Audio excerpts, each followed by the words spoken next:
Anime is one of the most diverse media you can encounter, which is enjoyable for all ages due to its vast and intriguing catalog of genres. Anime doesn't just entertain, it transforms as we grow older. Some stories endure, not because they're sad, but because they're true. The pain isn't manufactured, it's reflective. It sinks in quietly and hits harder when we've taken our first losses, faced regrets, and learned what real responsibility means. If we apply some anime to this melancholic perspective, we get Tokyo Godfathers, Clannad After Story, Colorful, and The Great Passage, which utilize quiet alchemy to enhance their emotional impact. They're not sad in the melodramatic way some art is. They're reflective mirrors held to our past, reminding us that we carried love, guilt, desire, and loss before even knowing what those words meant. Tokyo Godfathers begins with chaos. It opens in a cluttered, frozen Tokyo where three homeless individuals stumble across an abandoned baby in the trash. On the surface, it might feel like a holiday adventure, heartwarming coincidences, wild missteps, even moments of slapstick humor. But just beneath that surface lies a tender, aching meditation on what it means to be a family. Not the pristine, polished version sold to us by stories, but the tangled, bruised version made of trauma, reconciliation, and choice. As children, we often idealize family. As young viewers, the comedic trio of Jin, Hana, and Miyuki may seem simply quirky and mismatched. But with age comes perspective. We begin to see their brokenness not as character design, but as emotional truth.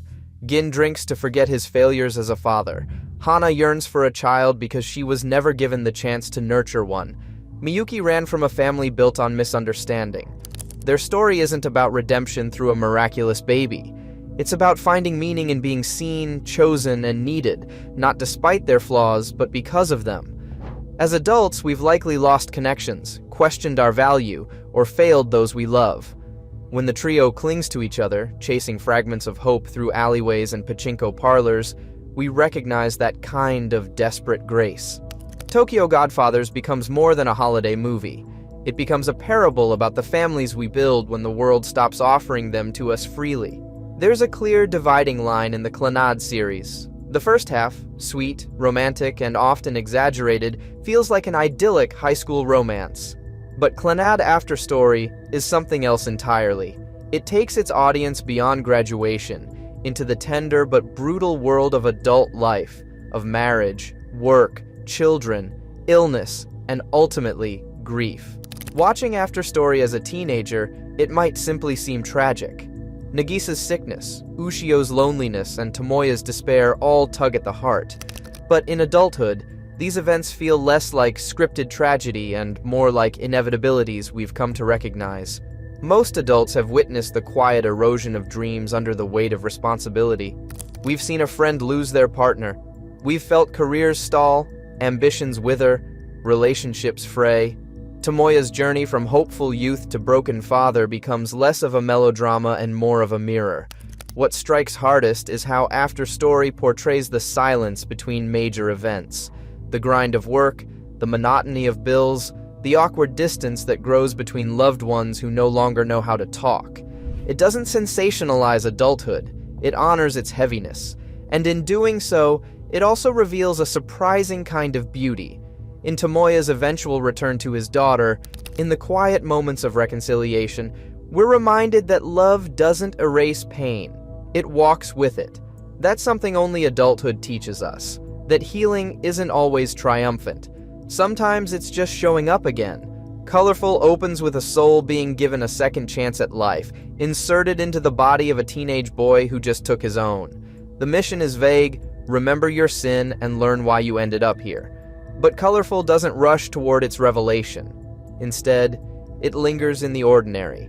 School lunches, quiet train rides, awkward family dinners. For a young viewer, the story might play like a strange redemption arc. But as adults, we watch it through a more fragmented lens. We understand how invisible pain can become, how trauma doesn't always leave scars. The protagonist is not instantly likable. He's bitter, numb, and even cruel at times. But through the course of the film, we learn he's carrying more than regret. He's carrying confusion, shame, and an overwhelming sense of inadequacy. These aren't foreign emotions to most adults. We've been there, disconnected from our joy, alienated from our families, unsure whether we're worth the love we receive. Needless to say, this is a phase we all collectively go through in our adolescence. What Colorful shows us is that redemption isn't a cinematic concept. It's incremental. It's in asking for help, in saying sorry, in accepting a meal. Forgive yourself slowly. And above all, it reminds us that the stories we think we know, the stories of bad students, rebellious children, and distant parents, often have hidden depths. Colorful hurts because it refuses to simplify the human soul. It respects the complexity we gain with age. In the Great Passage, there are no battles, no deaths, no significant losses. Instead, there are words, thousands of them. The story follows Majime Mitsuya, a painfully shy man tasked with compiling a new dictionary.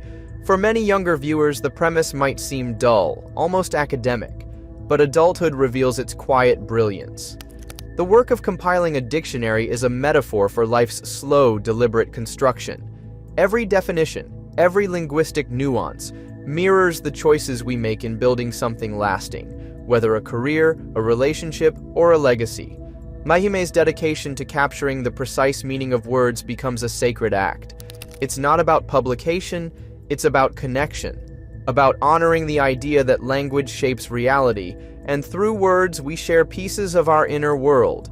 As adults, we begin to appreciate that real impact doesn't always arrive with applause.